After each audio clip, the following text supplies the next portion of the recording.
Hello दोस्तों, exact mister में आप सभी का स्वागत करते हुए मैं हूं अशोक कुमार राज और मेरे तहे दिल से आप सभी को नमस्कार, आदाब, सत श्री अकाल, राम राम।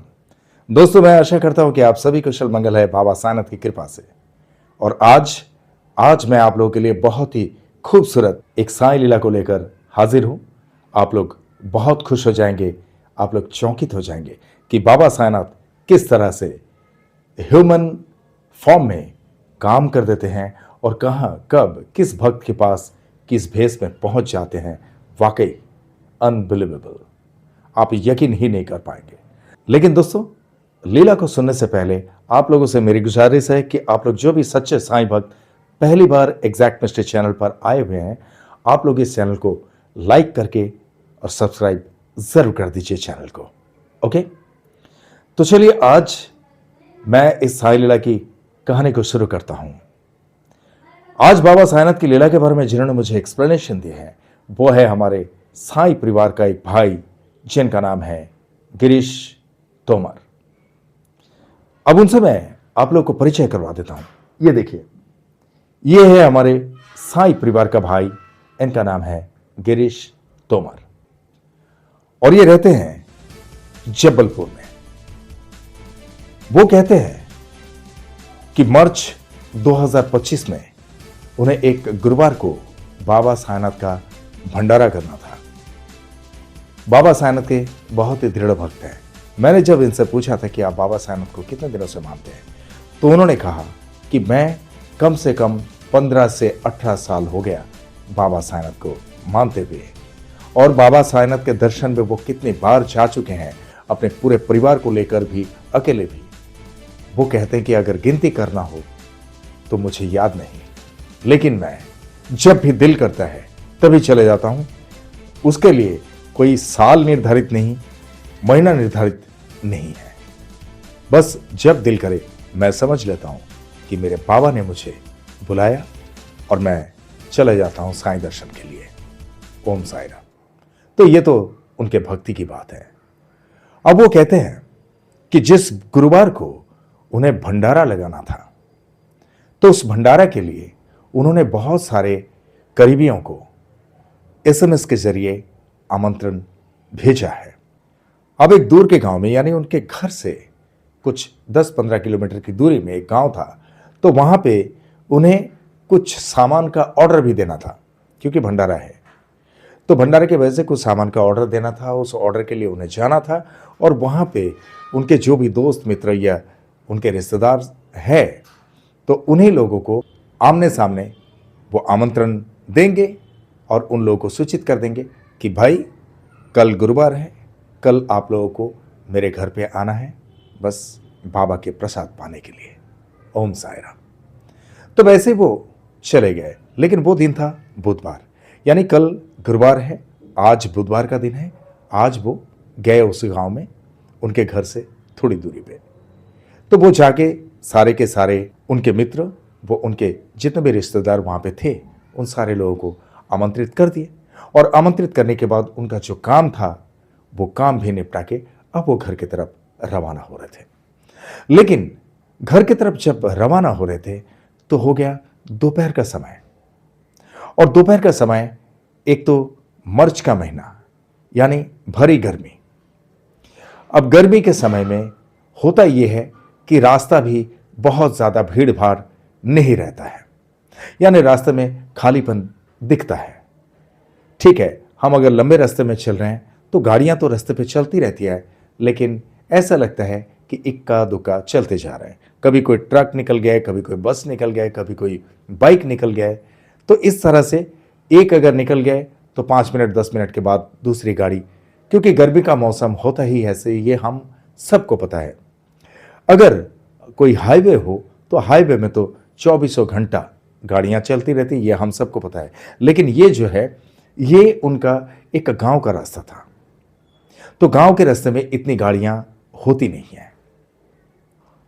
अब जहां पे हमारे गिरीश भाई आमंत्रण देने के लिए और अपना काम निपटाने के लिए, कोई सामान का ऑर्डर वगैरह देने के लिए वो गए थे, अब वापसी में वो घर की तरफ जा रहे हैं, ऐसी स्थिति है। और आजू बाजू में रास्ते के खेत खलियान उनको दिख रहा है। लेकिन ऐसा वक्त है ऐसे वक्त में उन्हें दूर दूर से कोई इंसान को चलते हुए दिख नहीं रहे, यानी उन्हें कोई भी इंसान ऐसा दिखा नहीं जो चलते हुए जा रहे हैं। वो रास्ता भले ही गांव के अंदर से जाता हो, लेकिन वो रास्ता भी बिजी है, जैसे बाइकर्स के लिए हो, कार के लिए हो, बस के लिए हो, ट्रक के लिए हो, यानी बिजी रहता है वो। बहुत ज्यादा गाड़ियां भले ही ना चले। अब खेत खलियान जो है, खेत खलियान भी खाली पड़े हुए हैं, क्योंकि दोपहर का वक्त, इतनी भरी दोपहरिया में कोई तो खेती का नाम तो काम करेंगे ना, खेती में उस धूप को सेकेंगे। अब वो चलते जा रहे हैं, लेकिन हुआ ऐसा कि वो बाइक लेकर चले जा रहे थे अकेले ही। उस वक्त उनके आगे पीछे कोई गाड़ी थी नहीं। जिस जगह पे इनके साथ में एक हादसा होता है, हादसा के समय में वो अकेले ही जा रहे थे। एक दो टेम्पो को भी देखे हैं, कुछ बाइक वाले, कुछ स्कूटी वाले, इन लोग को भी चलते हुए उन्होंने देखे हैं, क्योंकि उन्होंने पहले ही कहा कि वो रास्ते में भीड़ ज्यादा नहीं रहती है, लेकिन चलता फिरता रास्ता है, वहां पे चलती रहती है गाड़ियां।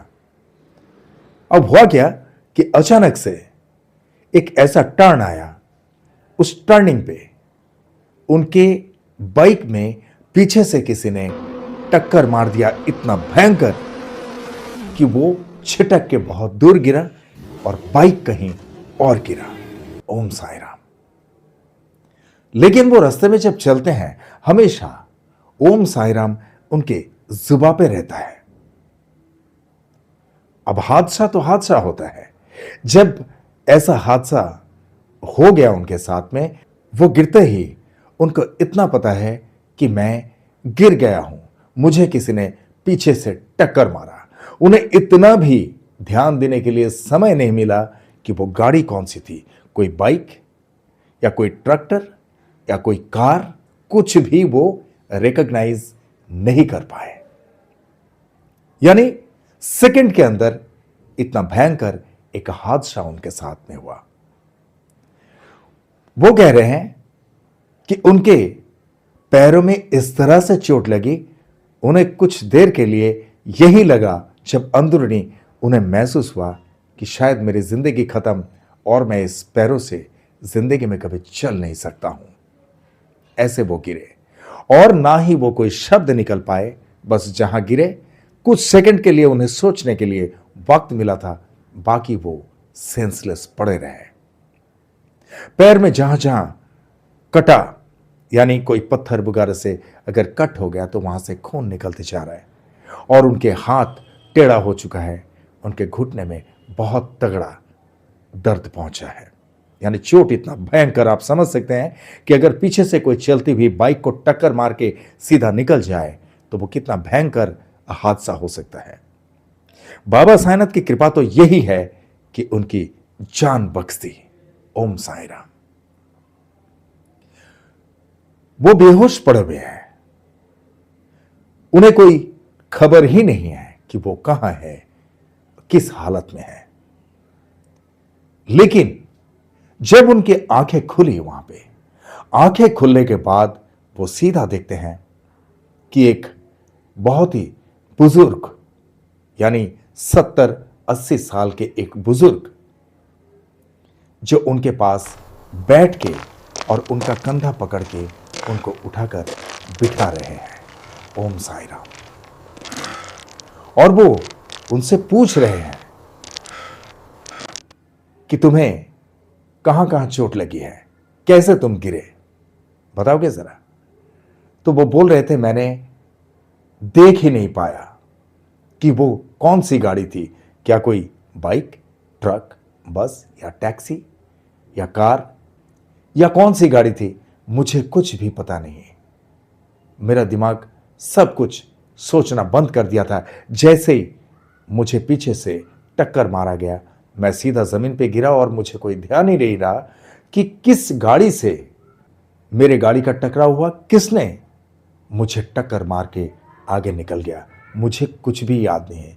लेकिन मैं पैर को सीधा नहीं कर पा रहा हूं, मैं हाथ को सीधा नहीं कर पा रहा हूं, मुझे बहुत दर्द हो रहा है। तब उन्होंने बोला, ठीक है कोई बात नहीं, तुम घबराओ मत, मैं हूं ना। तो उनका गिरीश जी का कंधा पकड़ के उनको अपने कंधे पे उनका एक हाथ लटकाए। थोड़ी दूर पे एक बहुत घना झाड़ दिखा, तो उस झाड़ के नीचे जाके बिठाए, यानी पेड़। तो पेड़ के नीचे जाके उनको बिठाए और बिठाने के बाद उनका सारा कुछ कंडीशन उन्होंने चेक किया। हालांकि वो हो सकते हैं उम्र वाले, बट हट्टे कट्टे इंसान थे। अब उन्होंने कहा कि आपके पास थोड़ा पानी मिलेगा पीने के लिए? अब उन्होंने कहा, बिल्कुल, मेरे पास पानी हो ना हो, पानी मैं तुमको जरूर पिलाऊंगा, तुम फिक्र मत करो, मैं अभी लेके आया। अब वो उस पेड़ के पीछे की तरफ से कहां गए, उनके कंधे पे एक झोली लटका हुआ था, और कुछ ही देर में, यानी कुछ 1 मिनट के अंदर वो पानी हाजिर कर दिया। यानी बड़ा सा एक जो डुल्लू टाइप का होता है ना, वो डुल्लू टाइप को हाथ में लेके और पानी भर के लेके आ रहे हैं। आज भी गिरीश जी उस जगह पर जाके वो ढूंढते रहते हैं कि भाई यहां पे पानी कहां मिलता है पीने का। उन्हें आज तक वो जगह कहीं दिखाई नहीं दिया कि कहां से वो वृद्ध जाकर पानी लेके आए थे, ताजा पानी उनको पिलाने के लिए। बोले मेरे साथ, ओम साई राम। पर उस वक्त के लिए उन्हें कुछ भी पता नहीं। गिरीश जी कहते हैं कि वो पानी लेकर आए ताजा और उनको पिलाए। उनके पैर में जहां जहां पे खून निकल रहा था, बस वो सारा कुछ जगह जो है पानी से वो धोते गए।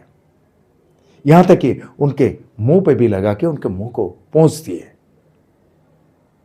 और पोंछने के बाद जब गिरीश जी उनसे कहने लगे कि आप यहां से कहां जा रहे थे, तो उन्होंने कहा कि मैं तो ऐसे ही घूमते रहता हूं, कभी इधर कभी उधर, मैं जहां दिल करता है बस वहीं चला जाता हूं, और ये तो मेरा काम है। कोई अगर इस तरह से मेरे सामने दिख जाता है तो मुझे बिल्कुल बर्दाश्त नहीं होता है। इसीलिए मैं तुरंत उनके पास जाके मेरे तरफ से जितना भी हो सके मैं उतना करने की कोशिश करता हूं, क्योंकि दुनिया में और कुछ रखा नहीं है। हम एक दूसरे की भलाई के लिए जितना ज्यादा से ज्यादा हो सके अगर काम करते जाए, वही हमारा पुण्य ईश्वर तक पहुंचता है। ओम साई राम। तो यहां पे भी एक प्रश्न छुपा हुआ है। उन्हें कुछ अता पता नहीं लगा कि वो इंसान कहां से आए और कहां जाना चाह रहे थे, लेकिन उन्होंने कहा कि उसी रास्ते से वो गुजर रहे थे। हालांकि मर्च का समय, और वो भी दोपहर, ऐसे वक्त में कोई इंसान उनको दिख नहीं रहे थे कि रास्ते में चलते हुए जा रहे हैं। लेकिन ये इंसान, वो भी नंगे पैर, उनके पैर में कोई चप्पल जूता कुछ भी नहीं था। आप लोग कभी मार्च के महीने में किसी रास्ते के ऊपर नंगे पैर चलकर देखना, आप लोगों को भी पता चल जाएगा कि ऐसा हो सकता है क्या। खैर, बोलते हैं ना कि बाबा किस भेष में कहां पे कब आते हैं ये किसी को पता नहीं चलता, खास उस वक्त के लिए। जब तक बाबा उस वक्त मौजूद रहते हैं अपने भक्तों के साथ में, तो किसी को पता नहीं चलता। जब बाबा निकल गए होते हैं और उसके काफी वक्त के बाद हमें यही पता चलता है कि वो इंसान ऐसे तो साधारण इंसान नहीं हो सकते हैं। और बाद में जब पूरी घटना हमें याद आती है, तो उस घटना में बाबा की याद दिलाती है कि वो कोई और नहीं, वो हमारे बाबा ही थे। बोले मेरे साथ, ओम साई राम। तो ऐसा ही हमारे गिरीश जी के साथ में हुआ। अब सुनिए कितना इंटरेस्टिंग बात उन्होंने कह दिया। तब भी हमारे गिरीश जी को जरा सा भी ये मालूम नहीं पड़ा कि वो कौन है, कि उनको पकड़ ले, उनको बाइक में बिठाएं और घर तक ले जाओ, उन्हीं के सामने पूजा पाठ करके भंडारा कर दो। लेकिन दिमाग असर करना बंद कर दिया उनका। बाबा सबसे पहले इसी तरह का करते ना, उनकी सूद बूद को जो है बहुत कमजोर कर देते हैं, ताकि वो बाबा को पहचान ना जाए। बिकॉज किसी भी भक्त के पास, चाहे वो भक्त शरीर से कितना भी कमजोर क्यों ना हो, अगर उसको पता चले कि यही हमारे बाबा है, तो आप लोग सोचिए ना, बाबा के पैरों को छोड़ेंगे क्या वो बोलेंगे तुम चाहे उड़ के भी जाओ, मुझे साथ में ही लेके चलो, मैं तो तुम्हारा साथ छोड़ने वाला नहीं। इसी डर से बाबा किसी भी भक्त के पास आके ना तो जाहिर होने देते हैं, और ना ही उनके दिमाग में वो असर होने देते हैं, और ना ही उनको वो सोचने की जो प्रक्रिया है उसको सतेज रखता है, उसको कमजोर कर देते हैं बाबा, बिल्कुल सोचने नहीं देते। चलिए अब खास बात सुनिए, बहुत ही इंटरेस्टिंग, बहुत इंटरेस्टिंग।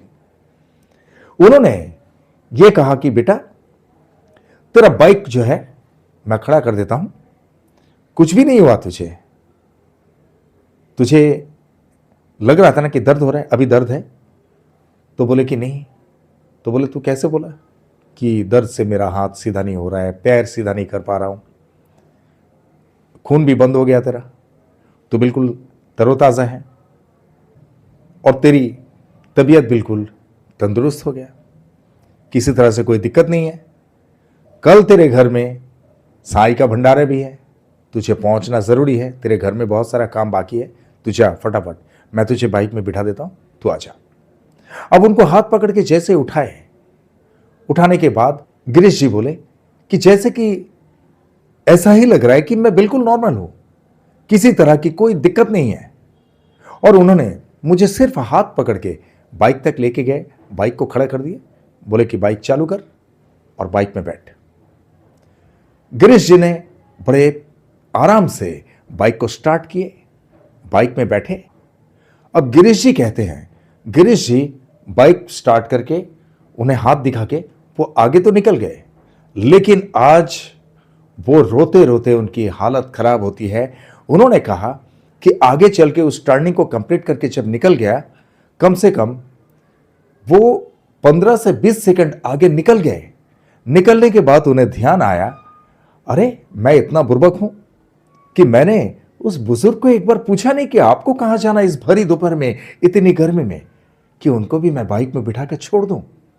तुरंत वहां से वो गाड़ी को बैक फुट पे लिया और बैक फुट पर लेके वो फिर उसी रास्ते पे आया, उसी पेड़ के पास आया जिस जगह पे उनको उस वृद्ध ने बिठाया था। लेकिन वहां पर आके देखे कि वो वृद्ध तो दूर की बात है, वहां दूर दूर से कोई एक इंसान का नामो निशान नहीं है। बोले मेरे साथ, ओम साई राम। आप लोग बताइए कि उनको रोना आएगा या नहीं? किस तरह से बाबा अपने दिमाग को कमजोर कर देते हैं कि जरा सा भी फॉर्मेलिटीज की बातों को भी हम याद नहीं रख पाते हैं।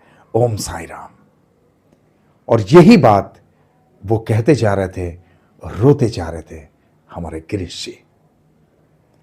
लेकिन आप लोग कमेंट बॉक्स में खुद होके इतना तो जरूर लिखना कि वो वृद्ध इंसान वाकई वो कोई वृद्ध इंसान थे या कौन थे। मैं जो समझ रहा हूं वो तो मैं समझ पा रहा हूं, और गिरीश जी का कहने के मुताबिक वो है साईनाथ। ठीक है, मैं उनके साथ सहमत हूं, लेकिन आप भी क्या हमारे गिरीश भाई के साथ सहमत हैं? तो कमेंट बॉक्स में लिखना ना भूलें। और आज का ये वाकया जो है इतना ही है, लेकिन ये जो है इंटरेस्टिंग पॉइंट था। अब हुआ ऐसा कि वो घर पे चले गए और अगला दिन जो है गुरुवार था, बाबा के नाम से भंडारा करना था, पूजा पाठ था, तो सारा कुछ काम उन्होंने सही तरीके से किए। लेकिन उनका भंडारा चलता रहा और इनके आंखों में आंसू बंद नहीं हुए। इन्होंने अपने मिसेस से कहते हुए वो रो पड़े कि मैं इतना मंदबुद्धि हूं कि मुझे जरा सा भी ये ज्ञान नहीं है कि मैं उनको बोलूं। इतने भरे दोपहर में, गर्मी के समय में वो कहां जा रहे थे, वहां तक उनको अगर मैं छोड़ दिया होता। उनकी अर्धांगिनी ने भी, गिरीश जी की अर्धांगिनी ने भी वही बात उनसे कहा कि आपका दिमाग बिल्कुल अचल हो गया था, आपको जरा सा भी याद नहीं आया कि उनको बिठाकर वहां तक छोड़ दूं। इस बात का रोना गिरीश जी में आज भी है। हालांकि उसके बाद भंडारा वगैरह तो सब कुछ हो गया, पर एक दिन उनके मिसेस को लेकर वो डॉक्टर के पास गए चेकअप करने के लिए कि मैं गिरा था, मेरे घुटने में बहुत चोट लगी थी, मुझे बहुत दर्द हो रहा था, मैं तो बिल्कुल सेंसलेस होकर गिर पड़ा था, पर मुझे यही चेकअप करना है कि क्या तकलीफ है क्या नहीं, ताकि आगे चल के बहुत गहरा वो चोट ना बन जाए और ना ही मुझे अचल कर पाए। तो डॉक्टर ने जब उनका चेकअप किए तो डॉक्टर ने चेकअप करने के बाद कहा कि आप बिल्कुल फिट हैं, आपके अंदर किसी तरह से कोई ना तो घाव है, ना कोई जख्म है, ना कोई हड्डी में तकलीफ। बोले मेरे साथ, ओम साई राम। काश हम सबके नसीब में बाबा इसी तरह से एक बार करके हाथ फिरा जाए हमारे शरीर में, हम तो अमर हो जाएंगे। मुझे तो ऐसा ही लगता है कि बाबा कितने नसीब से इस तरह से मिलते हैं अपने भक्तों से। लेकिन बाबा ऐसा ना करें, सबके ऊपर बाबा की ब्लेसिंग्स ऐसी हो कि ऐसी स्थिति किसी का ना हो। क्योंकि कैसी स्थिति में बाबा आए थे, यह स्थिति भी कोई आम स्थिति नहीं थी, बहुत ही कठिन स्थिति थी, बहुत कठिन परिस्थिति थी। ऐसी स्थिति से हर एक को बाबा हमेशा बचाए रखे, बाबा हमेशा सेव रखे। मैं तो यही प्रार्थना करूंगा बाबा के चरणों में, और आप भी प्रार्थना करना। ऐसी स्थिति में पड़ने वाले के सामने तो बाबा साक्षात आएंगे ही आएंगे ना, लेकिन किस रूप में और किस भेष में, यह बताना मुश्किल होता है। ओम साई राम। तो दोस्तों, आज के लिए बस इतना ही। लेकिन गिरीश जी के लिए आप लोग बाबा साईनाथ से इतना प्रार्थना जरूर करना कि हमारे गिरीश भाई और इनके परिवार के सारे सदस्यों पर बाबा साईनाथ की कृपा हमेशा इसी तरह से बनी रहे, बाबा साईनाथ की कृपा हमेशा बरसते रहे। बस इतनी प्रार्थना दिल से करना। और आप लोगों के साथ में भी अगर इसी तरह से बाबा साईनाथ की कुछ भी लीलाएं घटित हुई तो मेरे अंडरलाइन में दिए हुए इस नंबर पे मुझसे सीधा संपर्क करके बात कर सकते हैं, या तो मुझे व्हाट्सएप में हाय लिखकर भेज देना। मैं अपने फुर्सत से आपको कॉल कर लूंगा और आपके साथ घटित लीलाओं का वीडियो बनाकर इसी तरह से एग्जैक्ट मिस्ट्री चैनल पर लेके आऊंगा। I promise it. ओके। और आप लोग जिस तरह से मुझे प्यार करते आए हैं, जिस तरह से मुझे प्यार देते आए हैं, इसी तरह से हमेशा आप लोग के प्यार की जरूरत है। आप लोग का प्यार हमेशा मेरे सराखों पे है। आप लोग का प्यार मेरे लिए सिर्फ प्यार नहीं, आप लोग का प्यार ही मेरे लिए आशीर्वाद है। आप लोग का प्यार और साईं कृपा अगर मेरे साथ में हो तो I can do a lot of things.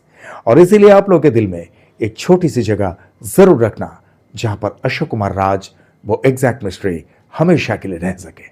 Correct. और आप लोग जो भी इस चैनल में नए हैं, आप लोग इस चैनल को लाइक करें, शेयर करें, सब्सक्राइब करें एंड बेल आइकन को जरूर दबा दें ताकि एग्जैक्ट मिस्ट्री चैनल के हर एक वीडियो का नोटिफिकेशन आप लोगों तक सबसे पहले पहुंचे और कोई भी वीडियो आप लोगों से मिस ना हो पाए। ठीक है। लेकिन साथ में ज्वाइन बटन आप लोग जरूर दबा देना। अगर ज्वाइन बटन दबाने में कोई दिक्कत होती है तो थैंक्स बटन को जरूर दबा देना, और साथ में हाइप को भी, क्योंकि हाइप से मुझे कुछ पॉइंट्स भी मिल जाएंगे। ओके। और चलते चलते मैं इतना ही कहूंगा दोस्तों, बहुत ख्याल रखिए अपना। जिस तरह से आप लोग बाबा साईनाथ पर भक्ति रखते हैं, इसी तरह से बाबा साईनाथ हमेशा आप सब पर अपनी कृपा दृष्टि रखे, हमेशा आप सब पर अपनी कृपा बरसाते रहे। ये मेरे तहे दिल से आप सबके लिए शुभकामनाएं। और जिस तरह से इत्मीनान से आप लोगों ने ये वीडियो देखे हैं, जिस तरह से अपना कीमती वक्त देकर ये वीडियो देखे हैं, इसके लिए आप सभी को मेरे तहे दिल से बहुत बहुत धन्यवाद के साथ ओम साई राम।